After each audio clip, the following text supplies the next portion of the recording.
examples of the lubricants that are used for this case. Let us try to understand question 5b, that is very important question of the GTU.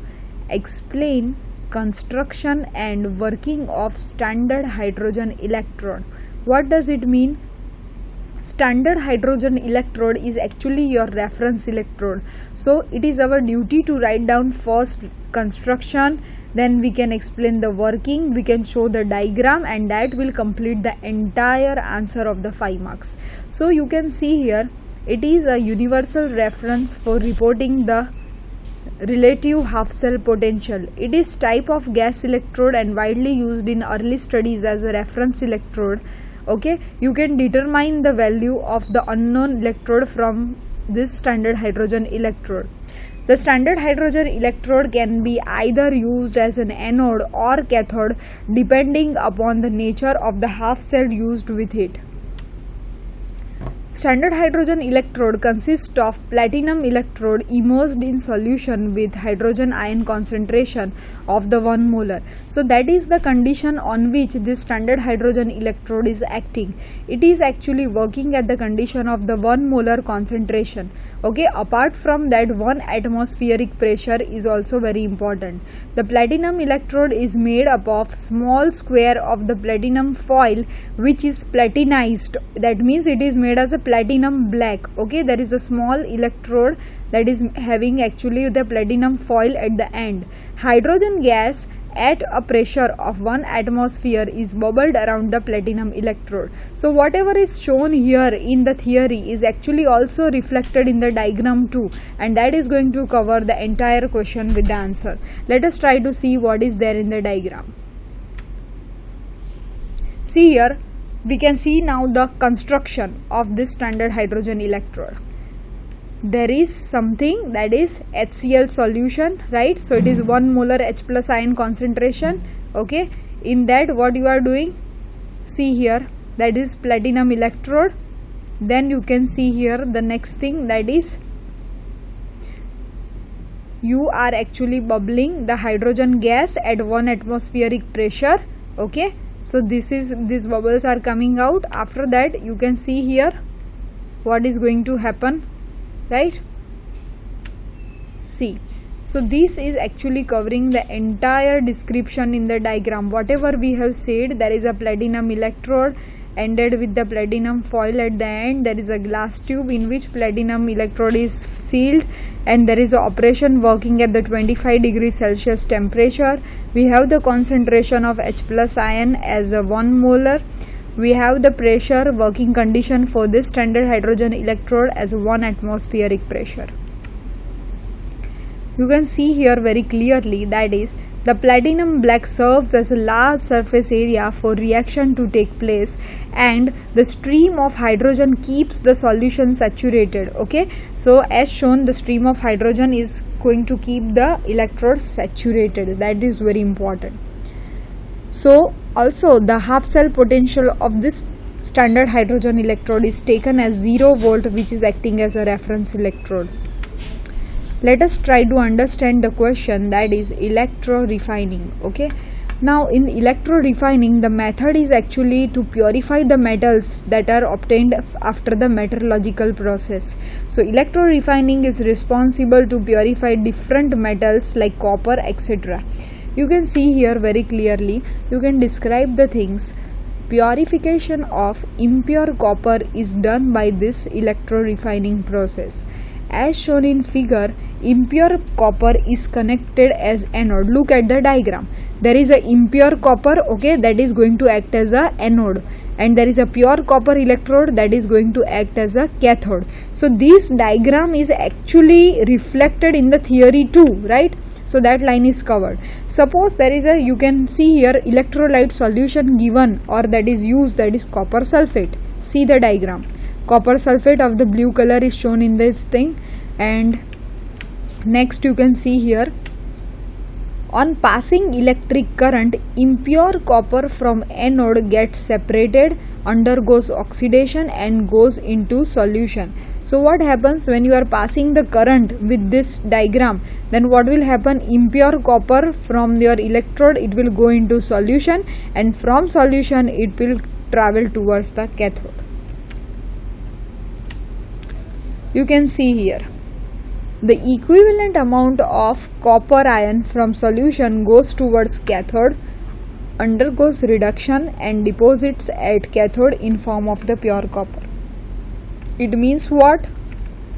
Whatever copper is going inside the solution from anode, that much equivalent amount of copper is deposited at the cathode. Okay, so this electro refining process is very important for purification of the impure copper. You can see here, during the process of electrolysis, because your electro refining is based on the principle of the electrolysis.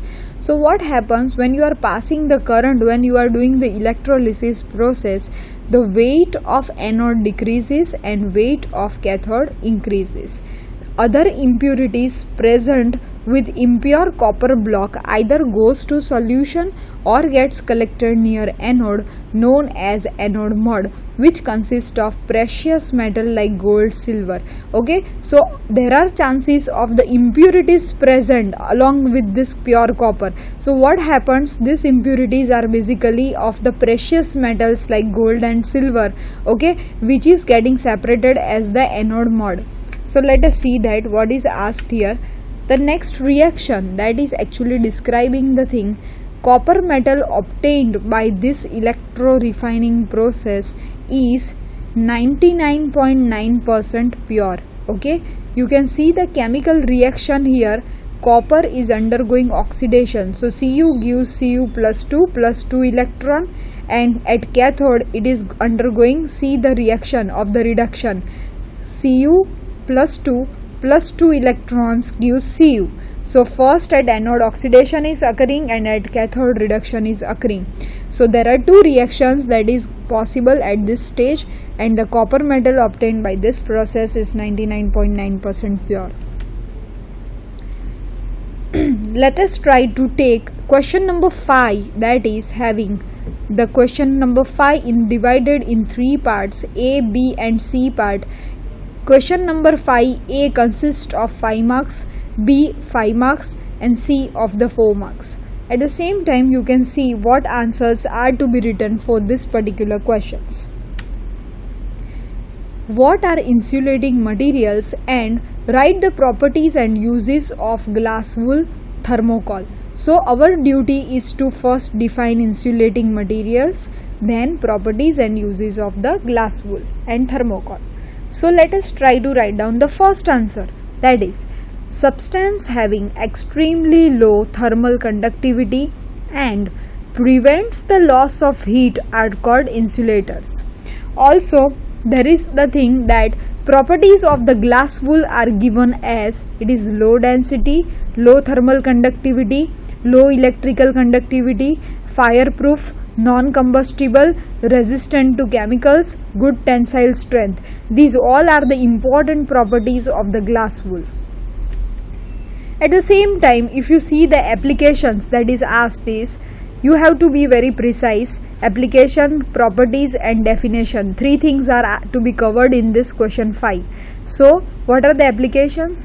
Used as thermal insulator in motors, ovens, refrigerators, walls and roofs of the houses.